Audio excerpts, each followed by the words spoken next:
کافی دھماکے تو مجھے ہو رہے ہیں. چلے ابھی تو کچھ اور تھی، کچھ ہوں گے، ابھی لائن میں لگے ہوئے تھے. تو ابھی یہ کیا کہتے ہیں اورنگزئی کا آپریشن انہوں نے بند کرنا یا نہیں؟ نہیں، وہ کہتے ہیں جی بند نہیں کرنا، تو ہم شمالی وزیرستان میں بھی چڑھائی کریں گے اور 40,000 فوج جو ہے وہ روانہ ہو جائے گی 1-2 دن. اچھا، شمالی وزیرستان کے لیے. صحیح. تو ان کی کوئی رپورٹ ہے خالد خواجہ وغیرہ کی؟ وہ کہتے ہیں کہ خالد خواجہ صاحب جو ہیں وہ کوئی اعظم آفریدی ہے، کوئی درہ خیل میں. اچھا، طارق افریدی.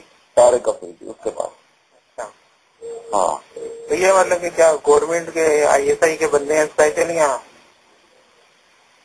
کون؟ یہی خالد خواجہ کرنل امام. خالد خواجہ تو میرا خیال ہے ISI کا بندہ نہیں، وہ تو CIA کا بندہ ہے، امریکی CIA کا بندہ ہے. اور حیرت کی بات ہے کہ اس کا رابطہ طالبان کی قیادت سے بھی رہتا ہے. ہاں، ادھر تو پچھلی دفعہ آیا تھا، کافی سے مل کے گیا تھا کہ ملا وغیرہ سب سے نا. کیونکہ یہ تو مجھے ذاتی طور پہ اس بات کا پتا ہے کہ خالد خواجہ جو ہے وہ اس کا نہ صرف یہ کہ امریکی CIA سے رابطہ ہے، بلکہ قادیانیوں کا ایک بہت بڑا بین الاقوامی نیٹ ورک جو ہے اس میں ایک آدمی ہے منصور اجاز، جو کہ امریکی ہے. ہاں، یہ اس کا فرنٹ مین ہے. اور ایک دفعہ منصور اجاز کو لے کے خالد خواجہ میرے پاس آیا تھا اور اس نے منصور اجاز کو کہا، منصور اجاز کو لے کے میرے پاس آیا، اس کے پاس ایک بریف کیس تھا اور خالد خواجہ صاحب نے مجھے کہا جی کہ یہ منصور اجاز صاحب ہیں اور یہ امریکی حکومت کے بہت بڑے نمائندے ہیں، تو ان کی آپ ملاقات سید صلاح الدین صاحب سے کروا دیں جو حزب المجاہدین کے سربراہ ہیں، اور یہ ان کے ساتھ مل کر مسئلہ کشمیر حل کروا دیں گے. تو میں نے ان سے پوچھا جی کہ یہ ان کے پاس کون سا ایسی فکر سنگھ ہے یا ایسا کون سا جادو کا چراغ ہے کہ یہ مسئلہ کشمیر حل کروا دیں گے. تو انہوں نے کہا جی کہ ان کا جو ہے نا وہ انڈین گورنمنٹ سے بھی رابطہ ہے اور ان کا واجپئی سے بھی رابطہ ہے. تو میں بڑا حیران ہوا. میں نے وہ ملاقات تو نہیں کرائی، میں نے صلاح الدین صاحب سے پوچھا. صلاح الدین صاحب نے کہا جی کہ یہ آدمی جو ہے یہ پیغامات بھیج رہا ہے خالد خواجہ کہ آپ جو ہے وہ براہ راست انڈیا کے ساتھ اور امریکہ کے ساتھ مکمل کریں، پاکستان کو بزنس سے نکال دیں. تو اس کے بعد وہ جو منصور اجاز ہے اس نے مجھے پھر کہا کہ آپ ہمارا ساتھ دیں گے یا نہیں دیں گے. میں نے کہا میں ساتھ نہیں دوں گا. تو پھر اس نے سازش کی اور اس سازش کے نتیجے میں وہ میں پھر روزنامہ صاحب کا ایڈیٹر تھا، تو اس نے پھر مجھے وہاں سے نکلوا دیا منصور اجاز سے.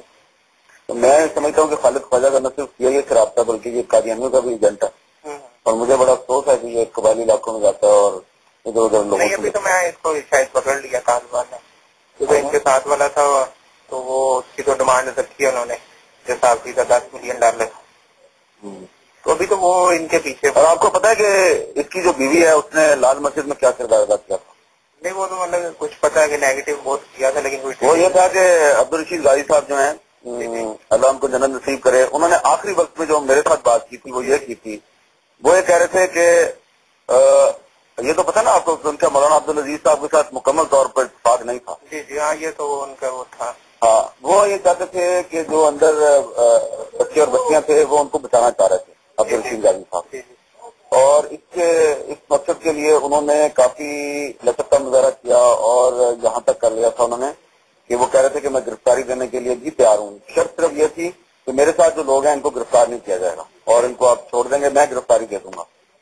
تو لیکن یہ جو خالد خواجہ کی بیوی ہے اس نے ام حسان صاحبہ کے ذریعے اتنا زیادہ دباؤ ڈالا کہ آخر کار مولانا جو عبدالعزیز صاحب ہیں وہ اپنے بھائی سے پوچھے بغیر یہ خالد خواجہ جو ہے یہ اس میں ملوث تھا اور وہ برقع پہن کے باہر آ گیا.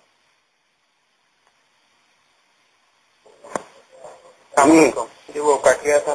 ہاں جی ٹھیک ہے. تو کیا کہہ رہے تھے آپ ان کی وائف کا؟ ہاں، میں آپ کو بتایا تھا کہ ان کی وائف جو ہے انہوں نے اتنا زیادہ دباؤ ڈالا کہ غازی صاحب کہتے تھے کہ جی وہ کہتی ہے کہ نہیں صرف لڑنا ہے اور صرف شہید ہونا ہے.